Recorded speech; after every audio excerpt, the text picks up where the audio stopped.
नमस्कार विद्यार्थी मित्रों, आप सौ मजाમાં હશો। ફરી એકવાર આપની સમક્ષ હું લઈને આવ્યો છું યુનિટ ટેસ્ટ 4 જે ઓક્ટોબર 2020 એમાં આજે ધોરણ 12 કોમર્સ અને આર્ટ્સ આ બંનેમાં જે ઇંગ્લિશનું જે પેપર છે એનું સંપૂર્ણ પેપર સોલ્યુશન। દોસ્તો તમને યાદ જ હશે કે તમારે આખું જે પેપર છે જાતે લખવાનું છે। આ જે સોલ્યુશન છે એ તમારા માર્ગદર્શન માટે બનાવવામાં આવ્યું છે ધોરણ 12 કોમર્સ માટે। ચાલો ત્યારે વધારે વાર નહીં કરીએ, જલ્દીથી સમજીએ યુનિટ ટેસ્ટ 4 પેપરનું સોલ્યુશન। સેક્શન એ જેમાં કીધું છે write whether the following sentences are true or false, એટલે કે નીચેના વાક્યો સાચા છે કે ખોટા તે કહો। પહેલું છે the red ants do not keep the black ants as slaves, કે રેડ એન્ડ્સ છે ડુ નોટ કીપ કે લાલ કીડીઓ જે છે એ કાળી કીડીઓને ગુલામ તરીકે રાખતી નથી। તો દોસ્તો આ ખોટું છે, બરાબર, એ ગુલામ તરીકે રાખે છે, તો આમાં જવાબ આવશે ફોલ્સ। નંબર 2 છે the umbrella ants are found in South America, umbrella ants જે છે તે સાઉથ અમેરિકામાં જોવા મળે છે, જે સંપૂર્ણ સાચો જવાબ છે, તો જવાબમાં આવશે ટ્રુ। આગળ જઈએ દોસ્તો, ત્યારબાદ છે find out and write the nearest meaning, કે નિયરેસ્ટ મિનિંગ છે શોધી કાઢો। નંબર 3 જેમાં છે રેલિશ, રેલિશ એટલે માણવું, એન્જોય કરવું, એ રેલિશમાં થશે કેરી, લિફ્ટ, એન્જોય અને ફીડ, તો સાચો જવાબ આવશે એમાં એન્જોય। ત્યારબાદ છે નંબર 4 ઇન્ડોલેન્ટ, ઇન્ડોલેન્ટની અંદર સામે ઓપ્શનમાં છે એક્ટિવ, લેઝી, બિઝી અને એનર્જેટિક। ઇન્ડોલેન્ટનો મિનિંગ થાય છે આળસુ, તો આ લેઝી। દોસ્તો આ જે 4 ક્વેશ્ચન જે છે એ એન્ડ્સવાળા લેસનમાંથી લેવામાં આવ્યા છે, એટલે તમને ખૂબ જ સરળતા રહેશે, એક જ પાઠમાંથી પૂછવામાં આવ્યું છે। ત્યારબાદ જઈએ દોસ્તો ગ્રામરમાં, ગ્રામરમાં કહે છે select the most appropriate language function from the brackets and write them against the given sentence, યોગ્ય જે ફંક્શન છે એ પસંદ કરીને વાક્યને નીચે લખો। 2 માર્ક્સનું છે। ઓપ્શનમાં તમને આપવામાં આવ્યું છે એક્સપ્રેસિંગ કમ્પેરિઝન, એક્સપ્રેસિંગ ટાઈમ અને એક્સપ્રેસિંગ કોન્ટ્રાસ્ટ। 5મું છે however rich Henry was, he was not happy, Henry છે એ ગમે તેટલો ધનિક હતો પણ તે ખુશ નહોતો। દોસ્તો આ વિરોધાભાસી વાક્યો છે, though, although, even if, however, as, in spite of, but અને યેટ, આ બધા જ શબ્દો જે છે તે આપણને કોન્ટ્રાસ્ટ બતાવે છે। તો આ છે કોન્ટ્રાસ્ટ, એટલે કે 2 વિરોધી વાક્યો બતાવે છે, કારણ કે સામાન્ય રીતે જે પૈસાદારો એ ખુશ હોય જ, પણ એનું ઉલટું શું, વિરોધી શું, એ ખુશ ના હોય। ત્યારબાદ છે number 6 no sooner did madam call me then I rushed her, કે જેવો મને મેડમે બોલાવ્યો હું દોડીને ગયો।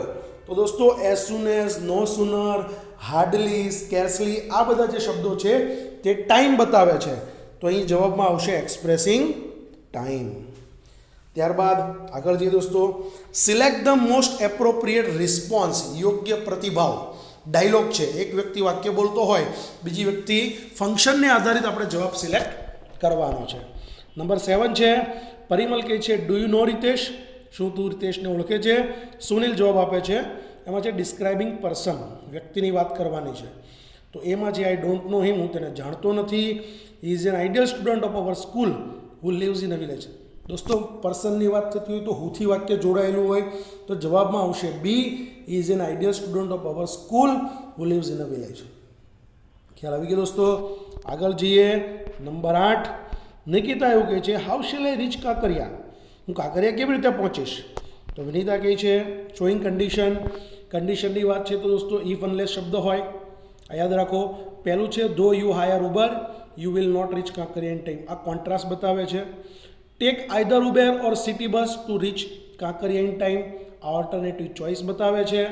ત્રીજું છે you should hire a taxi with a view to reaching Kankaria in time, આ દોસ્તો પર્પઝ અને એડવાઇસ છે જે સજે એ બતાવે છે। નંબર ડી છે if you higher Uber you will rich Kankaria, જો તમે ઉબેર હાયર કરશો તો તમે કાંકરિયા પહોંચી શકશો। ખ્યાલ આવી ગયો દોસ્તો, તો આમાં 8માં આવશે ડી। ત્યારબાદ દોસ્તો આગળ select the most appropriate questions to gate underline words as answer, કે યોગ્ય જે સવાલ જે છે સિલેક્ટ ફ્રેમિંગ ક્વેશ્ચન્સ જે છે એ છે। નંબર 9 છે ડ્રાઈવર એન્ડ્સ આર ડેન્જરસ, ડેન્જરસની નીચે અંડરલાઇન છે, એટલે આપણે એ રીતે બનાવવાનું છે કે સવાલ એવો બનાવવાનો કે જવાબ તરીકે આવે. તો કેવી છે તો આવશે હાઉ. પહેલું છે વેર એટલે સ્થળ દર્શક શબ્દ છે તો આવશે જ નહીં. બીજું છે હાઉ આર ધ ડ્રાઈવર્સ કેવી છે તો આવશે બી ઓપ્શનમાં. નંબર 10 છે you should think twice before you speak. આ એમસીક્યુ આગળની યુનિટ ટેસ્ટમાં પણ આવી ગયેલો છે. એટલે કે તમારે બોલતા પહેલાં 2 વાર વિચારવું જોઈએ. ક્યારે નહીં, કેટલી વખત, એટલે કે હાઉ ઓફન. જવાબમાં આવશે B. How often should you think before you speak. બરાબર. હાઉ શુડ એટલે તો કેવી રીતે થાય, વોટ એટલે શું, અને વેન એટલે ક્યારે. આપણે અહીંયા જોવાનું છે કેટલી વખત, તો જવાબમાં આવશે બી. ત્યારબાદ જઈએ દોસ્તો આગળ section B. Read the extracts and answer the question. ફકરો વાંચી અને સવાલના જવાબ લખો. ફકરો તમને આપેલો છે. The ends at the top began climbing down in the pit backward, each holding the tail end of another end in front. In this way an end chain was soon formed which slowly dropped down the steep side. When it reached the ends waiting with their loads, they easily climbed up the chain and came out of the top. Question number 11 છે did the ant climb down backward in to the pit. શું તે ખાડામાં ઉતરી શકી? તો yes. The ant કરતા પકડો, બરાબર. ક્લાઇમ્બ પ્લસ ડીડ એટલે ક્લાઇમ્બ થશે.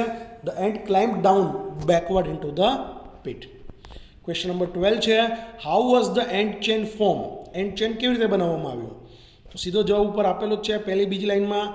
The ants at the top began climbing down in the peak backward, each holding the tail. એકબીજાની જે પૂંછડી જે છે એ પકડીને નીચે ઉતરી. Ant another ant in front. In this way આ રીતે an ant chain was form. અને આ રીતે એન્ડ ચેન જે છે એ તૈયાર કરવામાં આવી. આગળ જે દોસ્તો બીજો ફકરો, એક જ પાર્ટમાંથી સવાલ જવાબ લેવામાં આવ્યા છે. What has science discovered about ant life. ઉપરનો ફકરો પહેલાં વાંચી લઈએ. Such behaviour showing the adeptness of ants has been noticed and studied by many. ઘણા બધા લોકો દ્વારા એની આ જે એક્સપર્ટાઇઝ છે એનો અભ્યાસ કરવામાં આવ્યો. નાઉ science has discovered some things about ant life. હવે વિજ્ઞાને કેટલુંક એન્ટ લાઈફ વિશે જે છે શોધી કાઢ્યું છે. which seem to show that the intelligence of these tiny creatures is very close to human intelligence. Not all scientists concur to this view, but you may look at some of these facts and form of your own opinion. 13મું છે what has science discovered about ant life. કે વિજ્ઞાને ant life વિશે શું શોધી કાઢ્યું છે? તો science has discovered about ant life that the intelligence of this tiny creatures is very close to human intelligence. કે કીડીની જે બુદ્ધિ ક્ષમતા જે છે એ માનવીની બુદ્ધિ ક્ષમતા સાથે મળતી આવે છે. ક્વેશ્ચન નંબર 14 છે find out the correct similar word for adeptness. એટલે તૈયારી જે કહેવાય બુદ્ધિ ક્ષમતા, તેના માટે જવાબ આવશે એક્સપર્ટાઇઝ. ખ્યાલ આવી ગયો દોસ્તો. સેક્શન સી છે સ્ટાન્ઝા નો મેનર ફોરેન જે છે એની સ્ટાન્ઝા લેવામાં આવ્યો છે. Remember no men are strange, no countries foreign, beneath all uniforms, a single body breathes like ours, the land our brothers walk upon is earth like this in which we shall lie. They too aware of the sun and air and water. સવાલ છે what does the poet want us to remember. કે કવિ આપણને શું યાદ રાખવાનું કહે છે? The poet wants us to remember that no man are strange, no country is foreign. કે કોઈ માણસ સ્ટ્રેન્જ નથી, no country is foreign. By mistake જવાબમાં જે રેડ કલર કરવાનું હતું એની જગ્યાએ બ્લેક થઈ ગયું છે, તમે ધ્યાન આપી દેશો. Question number 16 where do we live. આપણે ક્યાં રહીએ છીએ? What are we all aware of. આપણે બધા શાનાથી જે માહિતગાર છીએ? તો we all live on the same earth. આપણે એ જ અર્થ પર રહીએ છીએ. And we are all aware of the sun, air and water. અને આપણે બધા સૂર્ય, હવા અને પાણીથી માહિતગાર છીએ. ત્યારબાદ છે દોસ્તો લેપવિંગ જે છે એનો ફકરો, સલીમ અલીવાળો પાર્ટ જે છે તે. ક્વેશ્ચન નંબર 17 છે. સવાલ તમે વાંચશું પહેલાં ફટાફટ ફકરો વાંચી જાઉં છું. After returning to India Salim tried to get a job as an ornithologist with the Zoological Survey of India but was rejected since he did not have an MSc or PhD degree. એમની પાસે PhD કે MSc ની degree નહોતી એટલે એમને નોકરી ના મળી. He decided to study further to acquire eligibility to job. Salim went to Germany and got trained under Professor Stratusman and acknowledged ornithologist in Bernil. જે એક બહુ જાણીતા પક્ષીશાસ્ત્રી હતા. Question number 17 why did Salim Ali fail to get job in Zoological Survey of India? તો જવાબ હશે Salim Ali. Did વત્તા fail એટલે ફેલ્ડ થશે. To get a job in zoological survey of India because he did not have an MSc or PhD degree. Question number 18. What was Professor Strassman? Professor Strassman was an acknowledged ornithologist in Berlin. એક જાણીતા પક્ષીશાસ્ત્રી હતા. ત્યારબાદ બીજો એક paragraph છે. Mansi was standing at the counter of museum gift shop making purchase when the couple approached exits. Mansi observed the couple carefully. The man, after paying the bill, pulled out a white stick and tapped his way towards the gate. Mansi learned something about patience, courage and love that day. તો question number 19 છે. What was Mansi doing at the counter? Counter પર શું કરી રહી હતી? Mansi was making purchase at the counter. સીધો જવાબ છે. ક્વેશ્ચન નંબર 20 છે. How can you say that the man mention in the paragraph was blind? પેરેગ્રાફની અંદર જે માણસનો ઉલ્લેખ કરવામાં આવ્યો છે એ અંધ છે એવું તમે કેવી રીતે કહી શકો? તો જવાબ છે we can say that the man mention in the paragraph was blind as અથવા બીકોઝ પણ લખી શકો. He use a white stick to tap is way towards the gate. કારણ કે તેને દરવાજા તરફ જોવા માટે એક લાંબી જે લાકડી છે તેનો ઉપયોગ કર્યો. ત્યારબાદ છે સેક્શન ડી. એમાં જે એક પૂછાયું છે ઈમેલ અને એના અથવામાં છે રિપોર્ટ. તો દોસ્તો ઈમેલની હું એનો વિડીયો બનાવીને પછી મૂકી દઈશ. અથવામાં છે એટલે અથવામાંથી તમારે બેમાંથી એક લખવાનું છે. જેમાં રિપોર્ટ જે છે ધ એન્વાયરમેન્ટ ડે સેલિબ્રેશન એનો રિપોર્ટ મેં બનાવી દીધો છે. એની લિંક અહીંયા મેં લખી દીધી છે. તેમ છતાં એની લિંક હું ડિસ્ક્રિપ્શન બોક્સમાં પણ પાછી નાખી દઉં છું. એટલે તમે એમાંથી તમે રિપોર્ટ લખી શકો છો.